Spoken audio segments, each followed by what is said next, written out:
पहाड़ के लोगों ने जिस मूल मंशा और संघर्षों के साथ उत्तराखंड राज्य का निर्माण किया था, वह राज्य गठन के 22 साल भी अधूरी ही है। 22 साल की राजनीति में राजनेताओं ने पहाड़ की तरक्की के तमाम दावे किए, लेकिन सच्चाई यही है कि आज उत्तराखंड घोटालों का प्रदेश बनकर रह गया है। फिर चाहे वो भर्ती परीक्षाएं हो या फिर विकास कार्य, हर तरफ लूट मची है। यही वजह है कि इन दिनों राज्य भर में युवा सड़कों पर हैं और राज्य निर्माण में अहम योगदान देने वाले आंदोलनकारी यही सवाल पूछ रहे हैं कि क्या इसी दिन के लिए पहाड़ के लोगों ने शहादत दी थी। कुछ इन्हीं सवालों के साथ आज हल्द्वानी के बुद्ध पार्क में विभिन्न संगठनों के लोगों ने जनहुंकार सभा का आयोजन किया। इस दौरान प्रदर्शनकारियों ने भर्ती परीक्षाओं में व्याप्त भ्रष्टाचार की सीबीआई जांच की मांग की। जनहुंकार सभा के दौरान लोगों ने और क्या क्या कहा, देखिए अमृत विचार संवाददाता संजय पाठक की ये एक्सक्लूसिव बातचीत। उत्तराखंड को बने भले ही 22 साल हो गए हों, लेकिन आज भी पहाड़ को बसाने की जो मूल भावना थी, वो भावनाएं आज तक पूरी नहीं हो पाई हैं। ठीक मेरे पीछे आप देख सकते हैं, ये तमाम वो लोग हैं जिन्होंने राज्य निर्माण में अपनी अहम भूमिका निभाई, लेकिन आज ये लोग यहाँ पर उपवास पर बैठे हैं, जनहुंकार रैली कर रहे हैं। आखिर क्या वजह है कि 22 सालों के बाद भी उत्तराखंड में जिन भावनाओं के साथ उत्तराखंड को बनाया गया था, वो आज भी पूरी नहीं हो पाई हैं। आइए सीधे बात करते हैं इन्हीं लोगों से और जानते हैं कि क्या है इनके मन में। हमारे साथ मौजूद हैं भुवन जोशी जी, आइए उनसे बातचीत करते हैं। सर, राज्य 22 साल का हो चुका है, लेकिन जिन भावनाओं के साथ यहाँ के आंदोलनकारियों ने अपने प्राणों की शहादत दी थी, जिन बातों को लेके आंदोलन हुआ था, लेकिन आज ये तस्वीर आप लोगों को इस तरीके से बैठना पड़ रहा है, क्या कहेंगे? देखिए, 9 नवंबर 2000 को उत्तराखंड राज्य बना था। उसके बाद हमारी 42 लोगों ने अपनी शहादतें दी। उसमें हमारी माताएं हंसा धनाई बेलमती चौहान ने भी अपनी शहादत दी। उसके बाद ये उत्तराखंड राज्य बना। आज 22 साल होने को हैं और 22 साल में उत्तराखंड अधीनस्थ चयन आयोग हो, उत्तराखंड लोक सेवा आयोग हो या विधानसभा हो, सारी जगह पे आपने जितनी भी भर्तियां की हैं उत्तराखंड सरकार, चाहे पूर्ववर्ती सरकार हो, वर्तमान सरकार हो, सारी सरकारों के द्वारा जो भी भर्तियां हुई हैं उनमें घोटाले हुए।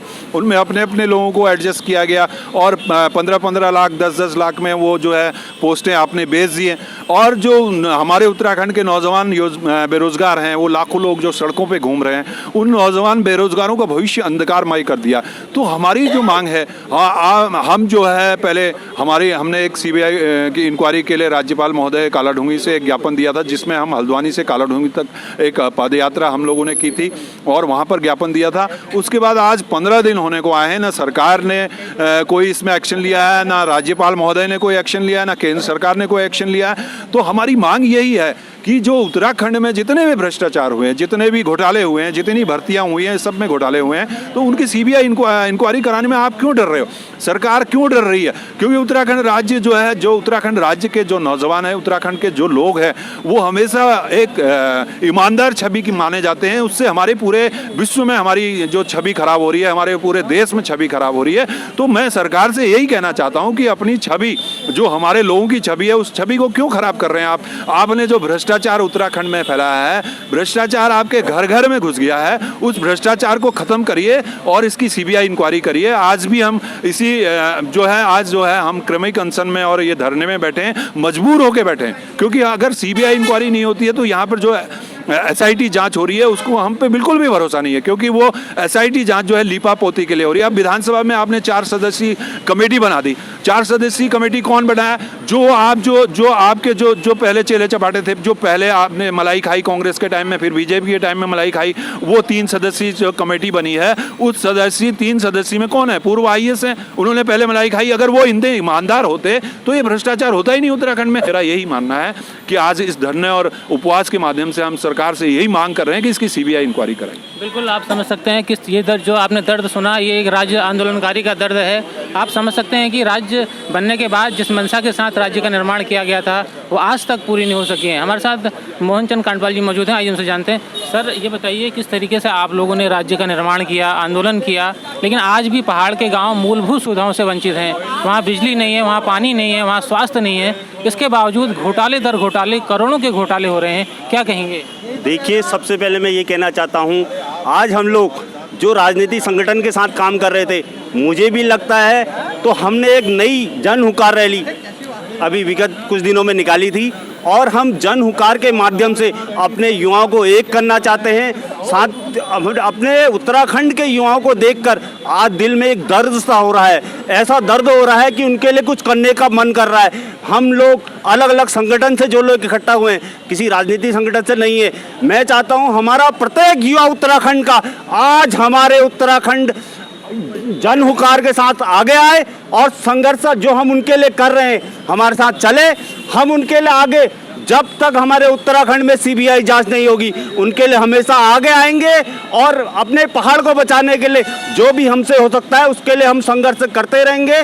और मैं और मेरे सभी जो अलग अलग संस्थाओं से हैं, मैं चाहता हूं कि आज हम 20-25 लोग हैं, लेकिन कल के दिन इस आंदोलन के लिए कम से कम 5 या 10 हज़ार लोग हम इकट्ठा होंगे।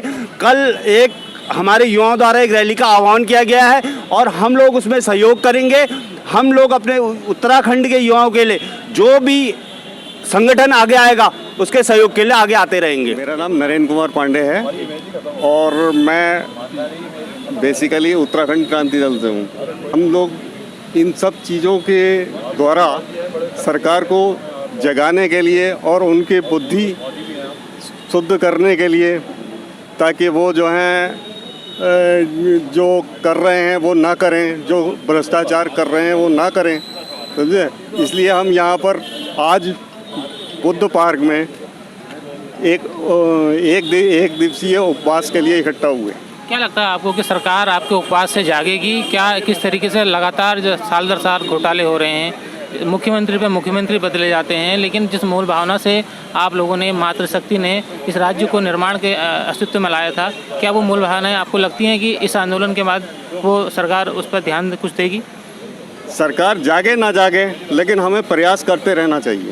खंड में जितनी भी प्रतिभाएं हैं इनको दरकिनार कर बैकडोर से जितनी भी नियुक्तियां हुई हैं, इन सारी नियुक्तियों के प्रति 2002 से आज तक विधानसभा अध्यक्षों द्वारा बारी बारी से जो भी अवैध नियुक्तियां की गई हैं, इनका खुलासा होना चाहिए। इनका खुलासा बिना सीबीआई जांच के होना संभव नहीं है। हमारे यहाँ शिक्षा मंत्री द्वारा, हमारे यहाँ विधानसभा अध्यक्षों द्वारा, विधायकों द्वारा जितनी भी बाहर की नियुक्तियां हुई हैं, कम से कम हमारे उत्तराखंड के पढ़े लिखे लड़कों के साथ एक अन्याय हुआ है। जो गरीब परिवारों से अपने घोड़े भैंस बेच करके जिन्होंने पढ़ाई में अपना खर्च किया, उनके साथ आज बहुत बड़ा अन्याय है। इस अन्याय के खिलाफ हम आज एकत्रित हुए। 30 अगस्त को हमने यहाँ से कालाडूंगी तक पदयात्रा भी करी थी और हमने वहाँ माननीय एसडी महोदय को माननीय राज्यपाल के नाम पे ज्ञापन भी सौंपा था। उसमें हमारी ज्ञापन में कोई कार्रवाई न होने के कारण हम लोग यहाँ पर आज ये उपवास धरने में बैठे हैं। और आज हम लोग ये कहना चाहते हैं, अगर एक हफ्ते के अंदर अगर सरकार सीबीआई की जांच नहीं करवाती है तो हम लोग जो सरकार सो रही है, इनको हम ढोल नगाड़े और संग घंटी बजाकर उनकी नींद, हम इनको कुंभकर्ण की नींद से हम लोग जगाएंगे। ये हमारा एक हफ्ते का अल्टीमेटम हम सरकार को देना चाह रहे हैं कि शीघ्र जो है आपकी ये कहते हैं सीबीआई जो हमारी मांग है, जांच की मांग, ये आप तो तुरंत कराइए। गुस्सा तो देखिए सर 22 सालों से बिल्कुल इस तरह से उबाल है। अब तो एक तरह से लगता है कि जैसे पहले कहते कि पाप का भरा भर चुका है, तो इन दोनों जो दल हैं, जो दोनों राष्ट्रीय दल हैं, इनके पाप का घड़ा भर चुका है। और उसका परिणाम आप सड़कों पे युवाओं को देख रहे हैं। हम कोई नाजायज़ मांग नहीं कर रहे हैं, हम अपने सरकार से अपने लिए रोज़गार मांग रहे हैं। हमें रोज़गार की ज़रूरत है, लेकिन ये सरकारों ने हमें शराब के अलावा और कुछ नहीं दिया। आप देखेंगे हर जगह शराब खुली है, ये रोज़गार क्यों नहीं देते?